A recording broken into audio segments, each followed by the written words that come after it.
Hello, dear ones, and welcome to Subtle Medicine Radio, brought to you by InnerSpark. This is the resource for all things holistic healing, natural living, conscious relating, epic life-changing, and spirituality, all steeped in earth-based wisdom. We're your hosts, Devin. And I'm Mike. And on today's show, episode 7, it is our final part of our chakra series, where we are going to get into the third eye and crown chakras. We'll discuss the implications and meanings of these two centers, how they correspond with physical areas in our bodies, some healing practices for them, and more. So let's dive in. All right. We'll do it. Our chakra series is over. I know, but we have a lot more coming out, like on the blog, for example, and things like that. So it's not completely done yet. Well, no, and like we've said all along, there are so many subtopics in each of these. I'm so passionate about this whole system and using it as a means of realizing and creating true healing and whole being nourishment in our lives. Our third eye chakra is our place of insight. It's where we receive divine guidance, intuitive knowing, and the visions for our lives. In our physical body, issues with the eyes, sinuses, ears, nervous system, sleep disturbances, excessive dream activity or no dream activity, and headaches may suggest imbalances with this energetic center. Being up in the clouds, spacey, scattered, having an inability to believe in and receive divine insight, not trusting one's intuition, or having a lack of imagination can signify imbalances in the third eye chakra as well. Children are highly imaginative and also tend to be much healthier than adults, and that's definitely not a coincidence. When we're actively engaged with our liminal space, the imaginal space, and have a strong connection with our intuitive wisdom, everything else in life flows with more ease and synchronicity. There's no battle. Things aren't hard. They just kind of flow. However, finding this place requires a great deal of trust and surrender, and it's quite difficult to trust and surrender with unresolved wounds or unprocessed experiences that are stagnating energies in lower centers of our being. So once again, it's all coming back to the root chakra and that ability to feel safe. In more scientific terms, the HPA axis, or hypothalamus, pituitary, and adrenal axis, which are endocrine glands, comprise the 6th, 7th, and 1st chakras respectively. So when our root is unable to communicate with our crown and third eye, or our adrenals are unable to communicate clearly with our pituitary and hypothalamus, disturbances along the channel follow, and then other endocrine glands are impacted as well. So that's where we will see things like I've been saying this whole series, like hormonal imbalances, digestive issues, immune disorders, thyroid disorders. These are all connected and all stem from the root, the adrenal glands. So some questions to ask yourself, some questions to sit with. Do you feel connected to your intuition? How can you live more intuitively? Are you open to the wisdom that you hold within you and the belief that you can manifest the visions that you receive? And if not, why? And a lot of us are resistant to even receiving these visions in the first place. And then we have those old self-doubt beliefs that often stem from fear and an inability to feel safe that let us feel like, yes, I can manifest these visions. And how active is your dream life? Are you able to recall your dreams? Do you extract wisdom and information from them?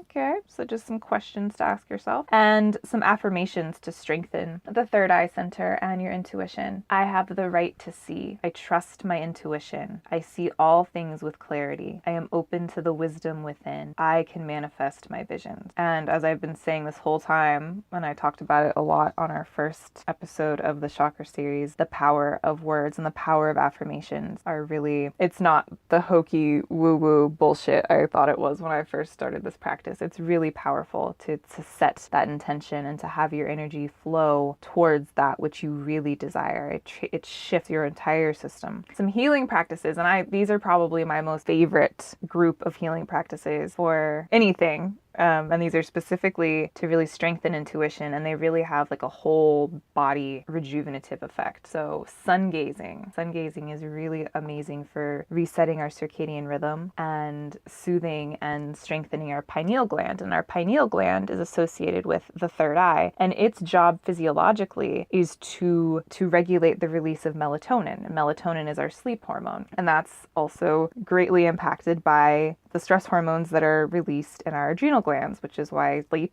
is greatly compromised during times of stress, and as well as our whole circadian rhythm. And one of the hallmark symptoms of adrenal insufficiency or adrenal fatigue is that tired but wired. So a normal circadian rhythm, we wake up, we're energized, we're ready to go, and it tapers off and we're tired at nighttime. And kind of the flip-flop of that is classic adrenal issues, where it's like groggy, can't get started in the morning, and then have this second wind in the evening and are just like wired and ready to go. Sun gazing is a beautiful practice for soothing that. And sun gazing is the practice of gazing at the sun, but first thing after sunrise. It's 30 minutes after sunrise and 30 minutes before sunset. That sunrise is the most important time of the day, though, to really soak in with your naked eye, and not through a window, being outside, looking directly at the sun, and work your way up towards it. Don't, oh, I've never done it before, I'm going to go outside and like look at it for 30 minutes straight. Work your way up to it and notice the effects. You'll notice more energy, your digestion can improve, your blood sugar handling will improve, your sleep will improve. It's the simplest nature's medicine at its best. So sun gazing. Additional practices are using a neti pot. Those can be fantastic, clearing sinuses out. Developing your intuition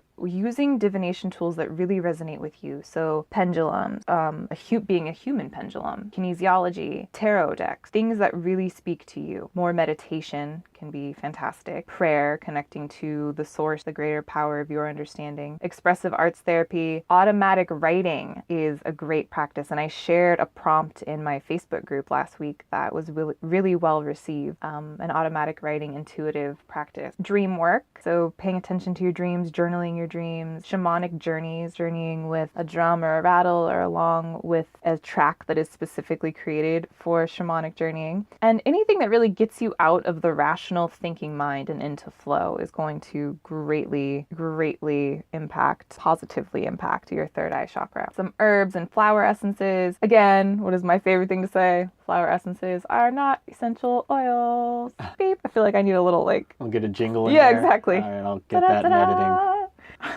We have an episode all about plant medicine, specifically flower essences and plant spirit medicine. I think it was episode 2, so give that a check. So herbs, physical herbs, using physical plant matter, such as Brahmi, Tulsi, passion flower, Damiana, and mugwort can help reduce stress and the mental chatter that gets in the way of receiving divine insight and guidance. And then sage flower essence is really excellent for helping us transmute experiences into wisdom. And there are other flower essences as well that can support the third eye, but I'll mention them when we get to the crown chakra. So there you go. That's what I have for the third eye chakra. All right. Thanks. So I was thinking about something that you had mentioned early in this, is that the third eye chakra is the place of insight, and it's where we receive divine guidance. And also talking about how past traumas and issues in our root chakra can affect our ability to access and have balance in our higher chakras, like our third eye, for example. So just following the logic there, that means that past traumas can make me not feel safe enough to open up to a divine relationship. I have a buddy of mine who's a Catholic, and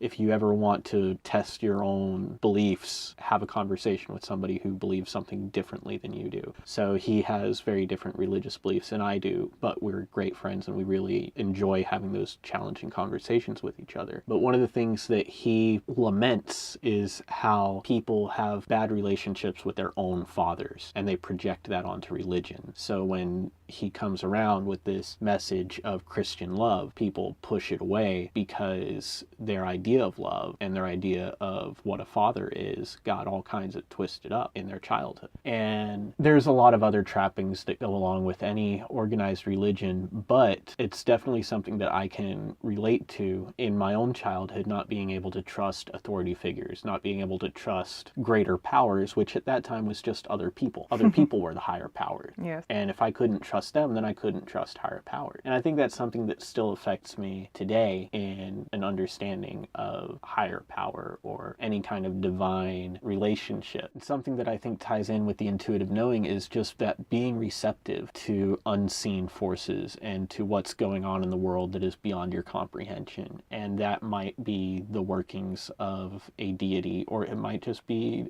a movement in nature that is too complex for us to understand. So however you want to phrase it, the truth is that there are things out there that are beyond your conscious mind, and it can be hard to access those things when you're living in a place of fear. Absolutely. That's an excellent point and a beautiful piece of insight in a story that you shared to really exemplify this point. And it goes back to what I was saying, it takes a great deal of trust and surrender to open up to that and to even begin to kind of entertain the notion that like, oh, I'm not actually in control of everything. Because Right. fear, lack of safety, unprocessed experiences and wounds and traumas, they lead us to be in this heightened state of awareness, this hypervigilance where it's all stemming from control. I need to control my surroundings. I need to control what's happening so I can feel safe. And that's all root chakra territory. That's, leads us into perfectionism and pushing too much, which is all classic adrenal fatigue symptoms. This illusion of control is complete and utter bullshit. Like, we never actually have control in the first place. I mean, just look in your own body right now. Your heart is beating. How's it beating?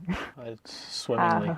How are you digesting like these things that just happen without our control? So it can be a little scary to consciously accept this, and it's like a big joke because you never had control in the first place. So that's where healing these old wounds can be incredibly helpful, because trying to chase after this illusion of control is really what breeds dis-ease in the first place. So coming to a place of more surrender, it can feel scary, and it is the way to true healing. All right, so now on to the crown chakra. Yes, sir. All right. This is our place of our most pure and highest self, our infinite, expansive nature, and our ability to live fully and integrated as human and spirit. In the physical body, issues with the brain, cognitive disturbances, those types of situations may suggest imbalances. Being overly spiritual at the expense of one's 3D experience, or being cynical, rigid, dogmatic, or apathetic towards spirituality can signify imbalances in the crown chakra. Many in the kind of new agey scene tend towards, at least in my experience, they tend towards spiritual bypassing, where everything is cheery and elevated and love and light and expansive, and we're all striving towards enlightenment. And this is absolutely part of the equation, but it's only half true. The other side of the coin is that we're in human bodies, and these bodies are our vehicles to reach this state. Underneath it all, we already are pure, expansive, enlightened, etc. And these bodies are having the experiences. In the bodily experience, there are lessons for us to integrate into a collaborative game called life as a human. We have to get into all the shit, all the challenges, all the pain, all the suffering, and it's from them, from loving all of those pieces and working with all those pieces, that we find our true gifts and we find our true and most high self. And again, that work begins at the root. So always begin at the root, work your way up, repeat. It's an ongoing process. It's not linear, and we're never complete. So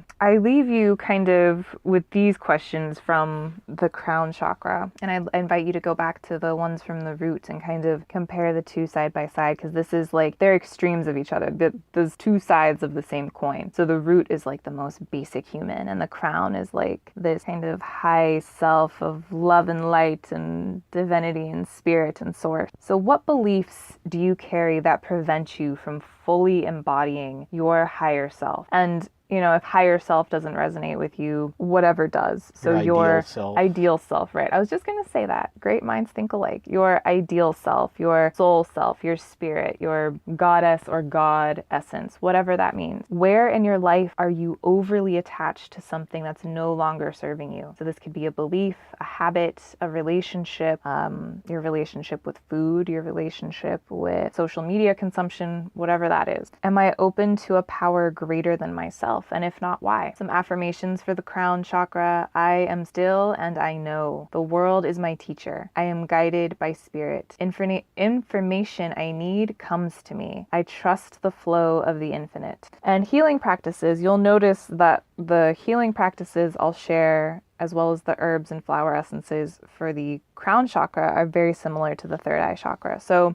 some healing practices for this is to develop one's spirituality. And spirituality can definitely be a loaded concept. It is very different from religion. So spirituality is your relationship with the unknown, the unseen, those things that you don't actually have control over in the first place. What makes the sun rise and set? What makes your heart beat by itself? So this kind of being open to this greater experience of yourself and of life. So developing a spiritual practice. You can study sacred texts that inspire that in you, and there are so many beautiful ones to choose from. My goodness.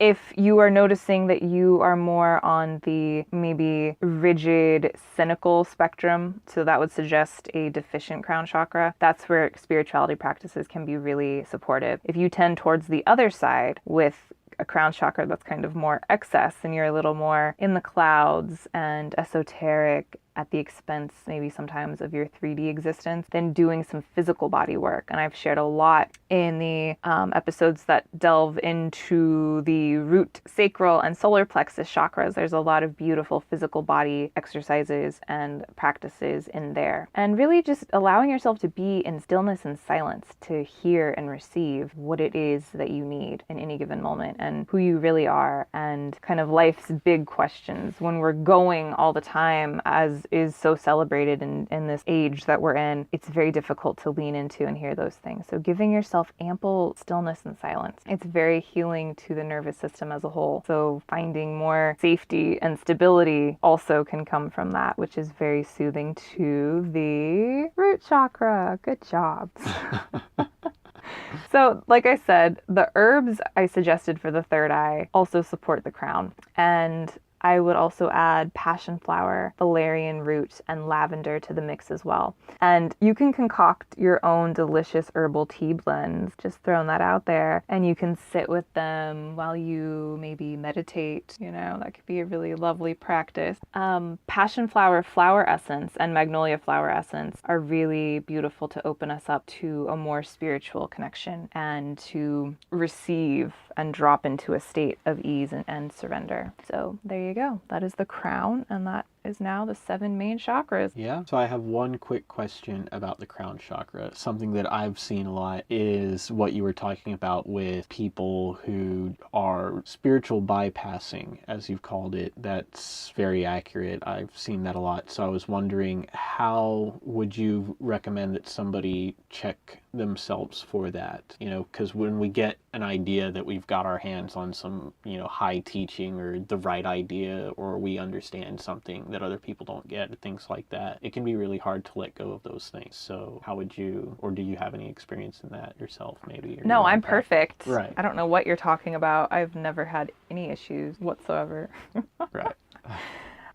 That's where it all comes back to remembering that you're a spirit having a human body experience and you're a human body having a spiritual experience. So living from a very conscious and curious place, and always be checking in with yourself so that you're kind of observing and you're never being too absorbed in one or the other, being too absorbed in the spirit side of you or being too absorbed in the human side, letting the ego run amok. I always like to say I live in a constant state of self-inquiry, not out of punishment or out of like, oh, I have to watch myself, but just out of like sheer fascination. Curiosity. Just absolutely. Yeah. Sheer curiosity and fascination at the shit that goes on in my brain and in my body and in the sensations and just like the energetics of my life. So I really aim to make love to all parts of me every day, the spirit side of me and the human side of me. So I think really having a well-rounded daily practice that touches in on all sides, to answer your question.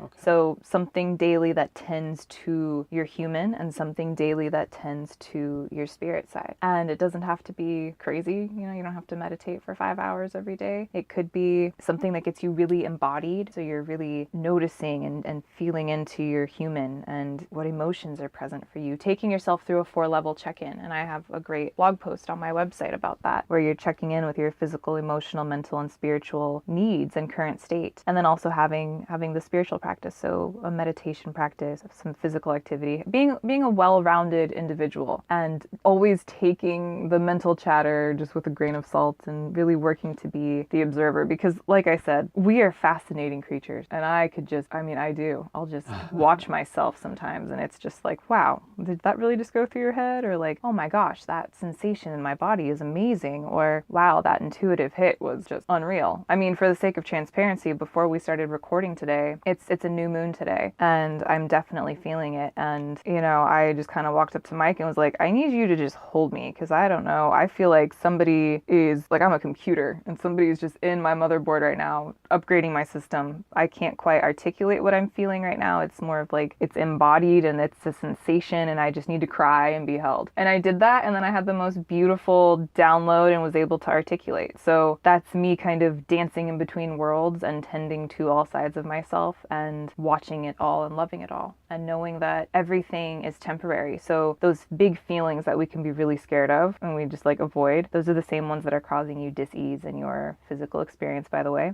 They are not permanent. So dancing with them and loving them is the way to have everything just keep moving and flowing, and it's so fascinating. So we have a few minutes left, and as you said, this is the end of our chakra series. Do you have any thoughts, anything that has come up for you since we've been doing this? Because we've been doing this for 3-4 weeks now. So yeah, it is the end of our chakra series, and as we close, it's really my intention that everyone who listened to all of these and partook, that you're really walking away with actionable things that you can incorporate into your life, whether it's some of the practices or just becoming more aware of these energetic centers and their physical and metaphorical implications in your life. And to truly, my biggest mission on planet Earth is to get people to rethink challenges, to get people to rethink trauma and stress and pain and dis-ease and healing and all of these things. And so it's really my intention that you have kind of shifted your perspective and are maybe looking at things differently and are viewing yourself as the beautiful multidimensional being that you are, that is this multifaceted, beautiful mosaic of human and spirit. And yeah, that you are touching into your needs more frequently and are able to articulate them and have them met, and that you are beginning to understand that the gifts and the true healing and the true visions that you hold for yourself, the way to manifest those things is by engaging with these traumas and these challenges. And this is one framework by which to do that. So I think that's what I would have to say. And keep revisiting these things. If you haven't downloaded my guide, my ebook, it's on our website for the chakras. There's some amazing practices in there, and it's a lot of what we discussed, and that way you'd have it in a hard copy and you can revisit it all the time. Join the Facebook group, reach out to me with any questions or feedback. So that is all the time we have today. If you loved the show and want to learn more, please subscribe to it. Please leave us a review on iTunes, share with a friend, and visit www.innerspark.life to learn more. We would really love to hear your thoughts or answer any questions that you have about today's show. So please deepen the conversation with us on social media at InnerSpark Life on Instagram and Facebook. And catch us next time when we'll discuss the 7 pieces of true healing.